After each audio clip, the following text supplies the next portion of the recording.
Woke up at 7. Oh, you mean 3 p.m.? 3 p.m. yesterday. Woke up at 7. Went back to sleep. Good. You need it. You're all over the place. I finally got some rest. I feel good. I feel good. You look good. Yes. Thank you. Steph Curry certainly looked good. The Warriors extend the best start in NBA history and improved to 20-0 in Steph Curry's hometown on a night when the Hornets honored Curry's father, Dell, the franchise's career scoring leader. It was Steph who stole the spotlight yet again, though, scoring 40 points in 3 quarters as the Warriors defeated the Hornets. Skip, how incredible. Incredible. I feel like I keep asking you this. Was Steph's performance? On a scale of 1 to a billion, how incredible? I think I got to get up to like 100 million this time. Okay. Stephen A. Smith. If possible, Steph Curry outdid himself last night. He once again did something I didn't think I'd ever see. And let me quickly set the scene. Of course, Steph is back in his hometown of Charlotte on the night his father, his great father, great shooter, Dell, was to be honored at halftime. In the stands are all of Steph's buddies from his favorite team, the Carolina Panthers, the undefeated Panthers, from Cam to Josh Norman to Jonathan Stewart. And like everyone else, I tuned in thinking, uh-oh, Steph may just put on a show from the start. No, he didn't do that. He had no other plans for us last night. He let his buddy Klay Thompson score 16 in the first quarter. He deferred to Klay. It was cool, liked it. But I'm thinking, well, is Steph a little nervous tonight maybe because all the Panthers are there and it's Father's night? Nah, he's not nervous. So Steph said before the game he hoped they would have a big halftime lead so that he could participate in the halftime ceremony. And I'm thinking, well, that's a great thought, Steph, but listen, the Charlotte Hornets were 8-2 at home, so they weren't exactly pushovers at home. And I'm thinking, do you really think you can have a big Well, so they lead by 9 at halftime. Steph did come out. Steph did participate with his entire family. And then in the third quarter, Steph Curry said, watch this. But he waited a while because in the first 7 minutes of the third quarter, he scored only 7 points. And then in the final 5 minutes of the third quarter, Steph Curry scored 21 points in 5 minutes. I didn't think that was humanly possible. But he scored 14 of those points in the final minute and 53 seconds. And I'm thinking that can't happen unless, as you and I often talk about, you can make three-pointers like they're layups. You can make them almost from half court like they're free throws. And that's what he did. He made his last 4 threes in the final 153. Want the distances from 25 feet, 30 feet, 29 feet, and 30 feet. And for those who don't get it, the line's about 24 feet. So the last couple, he's shooting them 6 feet beyond the arc. Well, it's, when you say he's pulled up from 30, it's way out there. You know how far it is, and he's just like, they're effortless, and they are swishing. There are no doubts about these shots. And I just sat back and said, I've never seen that before. And then it got brought up on the Warriors telecast how the slender kid from a little high school and a private school in Charlotte did not get a D1 scholarship offer, and now he is revolutionizing the game of basketball. I'm sorry, today he has run me yet again out of superlatives. Your thoughts? Well, like I said, he's the best player on the planet right now. Over these first 20 games, he's the best player on the planet. I mean, it's just that simple. Think about that. And he is revolutionizing the game of basketball because for so long, due to Air Jordan, and then, you know, Kobe, and then LeBron with D. Wade and these boys. You know, you look at the guys and their athleticism, and you just said to yourself, you're looking for an aerial assault to rival the ages because Michael Jordan had you thinking about Julius Erving, who had you thinking about Connie Hawkins or vice versa, and you looked at stuff like that, and that's what you saw. The reason why what Steph Curry is doing so special and it's so impactful is because even though you saw LeBron and Kobe and MJ and those guys, in your heart of hearts, you knew for the most part you couldn't do what they could do. That's right. When you see a guy like Steph Curry shooting the basketball the way that he does, although he is the greatest shooter I have ever seen ever in NBA history. The flip side to it is that if you are in the park and you just happen to be a 6'1" or a 6'2" guard, if you can shoot jump shots and you can pull up from three, you too can be the league MVP for the greatest basketball league in the world. You can be that guy. You know, it's almost similar to what I was telling you about, you know, months ago when I went on that little soliloquy about how Jay-Z and Kobe and Shaq and all and Tiger Woods and these billionaires, they're not the American dream. They're the American fantasy becoming reality. You know, and I said I'm the American dream because just a regular dude, work hard, get your education, et cetera, et cetera. Well, transfer it to basketball. You too can beat Steph Curry. You two can go out there in the park, and if you practice enough, work hard. I don't know if you can be him because, my God, I've never seen a shooter like that in my life. But you got a better chance of being him if you can work on your jump shot. Shoot about 1,000 jump shots a day. Yeah. Make sure, you know, practice your long-range marksmanship, you know, along with the handle, and you too can be that dude. He's just on another level, though. I have never seen a shooter like this in my entire life. And when you combine that with the league, the implementation of the new rules, there is simply no way to stop this young brother right here. It is special beyond measure. And not only that, keep in mind that his father, people don't realize this, and it was beautiful to see Del Curry honored last night because he deserved it. Your all-time score leader in you know, Charlotte history. The way that man could shoot a basketball. Del Curry was special as a marksman, but he was a spot shooter. Off screens, off picks, pull up, couldn't leave him open.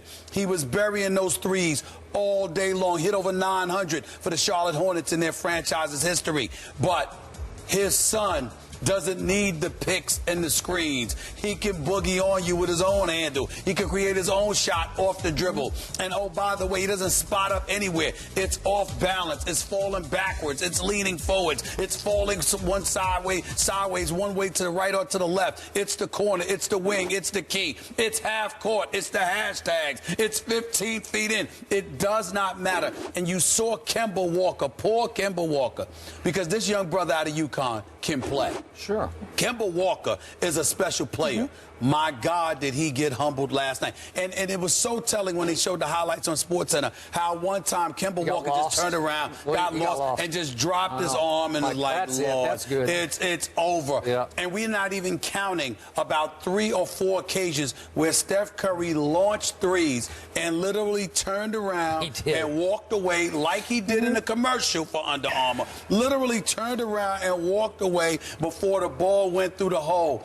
What you're seeing has never been done. It's been done by Bird on an occasion. Sure. But the level of consistency with which you're seeing him, there is no player in NBA history that has done what this kid is doing from a marksmanship perspective. And I'm not going to lie to you.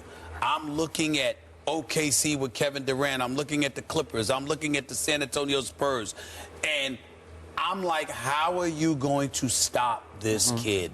I don't know how Utah did a decent job the other night until the final 2 minutes. They did. You know, and how are you going to stop this kid?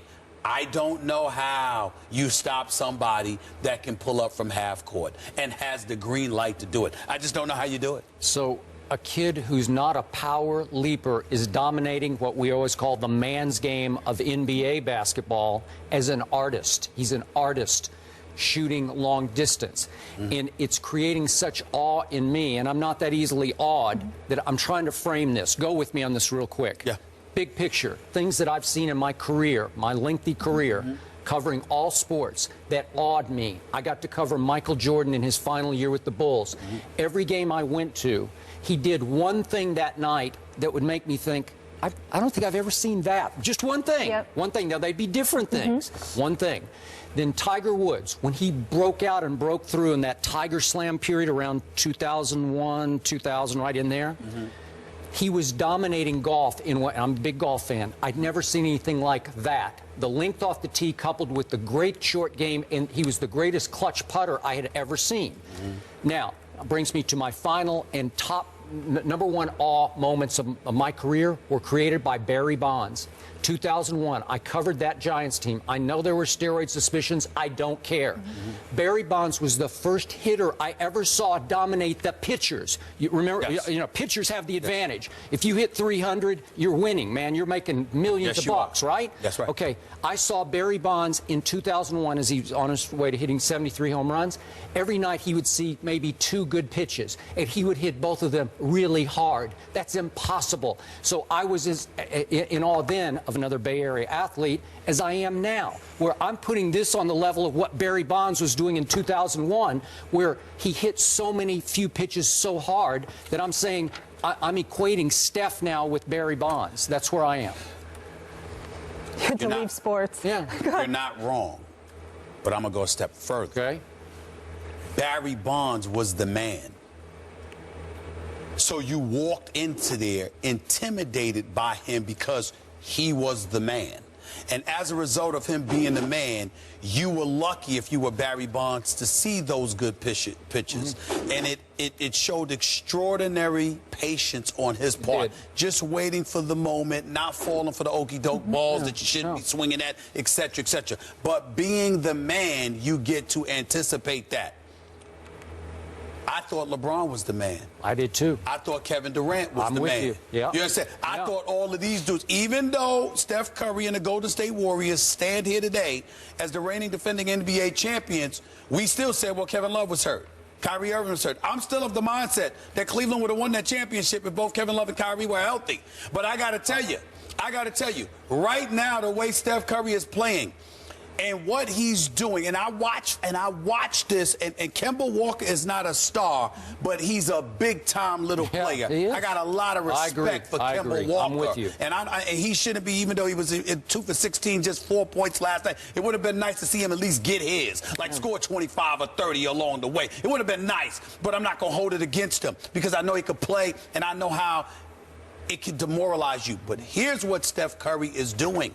And the word demoralization kicks in, Skip, because it's apropos. He's going against guys, and he's making them humble.